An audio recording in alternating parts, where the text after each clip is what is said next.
Hey VC, how you doing? It's Gordon at I Dig Vinyl here. I wanted to take a little chance to jump onto a brilliant thread that I've seen popping around up in the VC. It's the celebration of Dave at Infidelity's 1 year anniversary into the VC. So big congratulations there to Dave. I'm new to his channel and I've enjoyed sort of checking out some of his stuff. I really like his taste. I think we've got a lot in common in terms of the music. I like his style as well. I came at the channel and the contest entry through a lot of the different responses that I've seen flying around recently. One in particular was Midge's. Great contest entry there. So shout out to Midge as well. But I suppose shout out in general to the VC because I like the fact that you kind of find out about lots of new channels through these kind of threads. So I've enjoyed that, and I'll have a little shot at it myself quite quickly. I'll throw out a few albums that are all to do with London, just as Dave had asked. My London connections aren't that strong, I suppose. Visited London one time, obviously in and out of it a few times for like airports and things like that, but only one visit to London as a young teenager. At some point at the time, I was kind of obsessed with the Who, and I was down there on a school trip. We stayed in the Elephant and Castle area, and I can remember heading around on the tube. The teachers gave us quite a bit of freedom, which I think was a bit ill-advised. Right at the start, I think as soon as we arrived, we headed off and got some contraband from a local shop in the Elephant and Castle. Checked out Carnaby Street, and I also remember a nice visit down to Brighton when we left for the day, which was a kind of homage of mine to the Quadrophenia. Anyway, onwards. I think I'm probably mixing up a few of the prompts. I hope Dave doesn't mind. But anyway, in the spirit of what he said, here we go. So first of all, let's see, what will we do first? Easy. He said, share an album that mentions London itself. So I dug around and I knew I had this somewhere. When I thought of something to do with London, unsurprisingly, Ralph McTell popped up. And when we think of London, we think of streets, London streets. Oh, wait a minute. Streets of London, of course. It's Ralph McTell with his classic song, Streets of London. I've got a couple of Ralph McTell albums. They very rarely come out to get a listen. So what I might do is give this a bit more of a spin today. For example, I've got a bit of spare time just now, so I might give this a wee spin. Streets of London's a classic song, isn't it? But I don't really know too much else about Ralph McTell, so thanks to the thread in advance, it's got me lifting out some stuff that I might not normally listen to. Ralph McTell, Streets of London. Next, what will we do next? I'm going to go for the live one. Might not be the right order, but again, I'm sure Dave won't mind. When I thought of live stuff, this wasn't too sure what to pull out first of all, but Rolling Stones, not live in a concert venue, but certainly live in loads of studios in London. This is their Live on Air. It's a brilliant compilation. Came out a few years ago, and I snapped it up last year, I think it was. It's got about 32 different songs. Just kind of zoom in, you can have a little look. These are all songs that were recorded live for the BBC in 1964 and 1965, so a range of different TV programmes, and they're recorded live. It's brilliant. Kind of captures the Stones on the rise, as you can see from the list there. Loads of great tunes. Just before they really sort of burst into a completely different sort of entity. So still a lot of the classic sort of blues stuff. Real sort of classics here, stuff like Route 66, All Over Now, Everybody Needs Somebody to Love. It goes on and on and on. So great. I'm going to call it live. It's in London, and it's the Stones who are, again, kind of, yeah, I do think of London when I think of the Stones. So this time I think I'm going to end up combining a few together.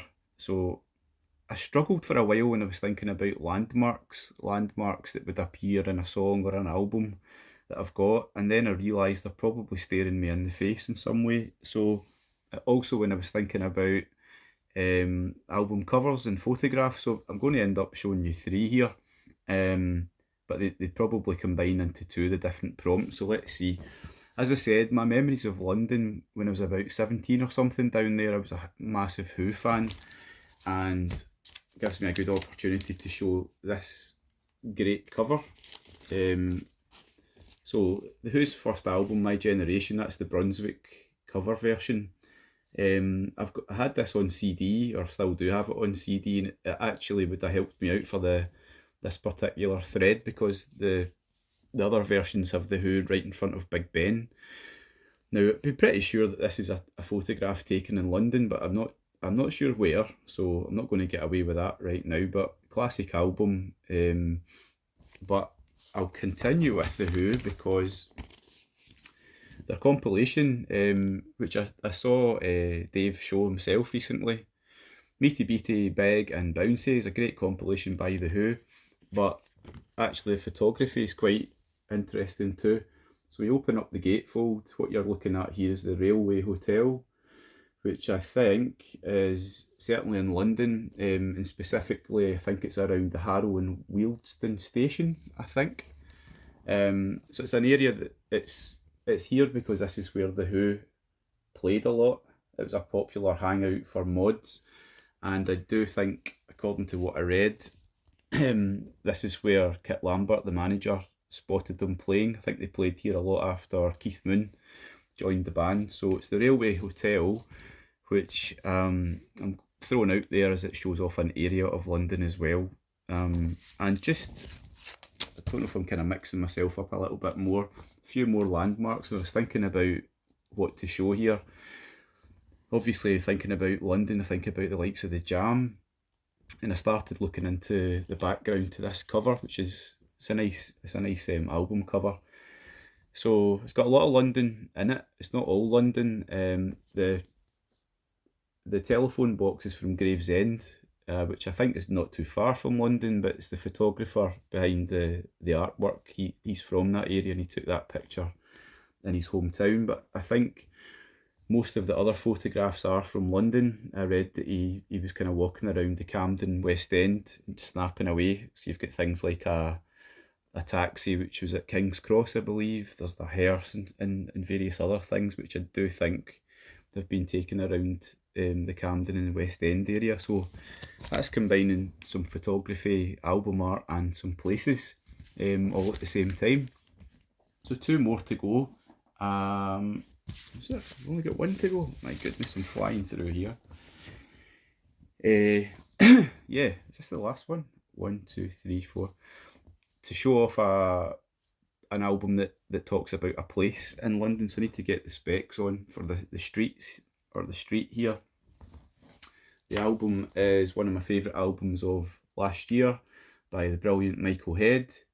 I suppose you think about Michael Head, it's Liverpool and so on, but his album here, what's it called? Liverpool, brilliant album. This album is very reflective. He thinks about his past career quite a lot, his career with the brilliant Shaq, touring around with his friends, his brother, such a tight unit they were. And it's the song from this album, Ambrosia, which specifically talks about band life, touring, that kind of thing down in London. It actually moves around the UK, references Glasgow and playing at King Tut's, a brilliant venue in Glasgow. But down into London, he says, remembering the days bombing down Tottenham Court Road in the morning, our Jay lost a shoe on the way. I wore an orange coat borrowed off Eastie, stopping London traffic that day. When we arrive, Ambrosia, Ambrosia, picking up Wilco we'd left in the Duchess, remembering.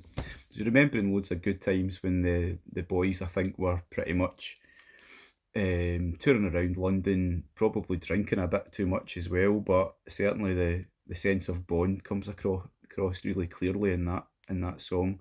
And it's Tottenham Court Road in London. So let me just have a wee look here. I've shared 1, 2, 3, 4, 5. I think that's it. That was quite quick, wow. So thank you to the VC, I suppose. It's all the different guys who've already responded to this thread that made me want to have a shot at it as well. And I'm glad that I was pointed in the direction of Dave's channel. As I said, I've enjoyed checking out what he's doing. So anyway, cheers guys. Catch you later. Bye.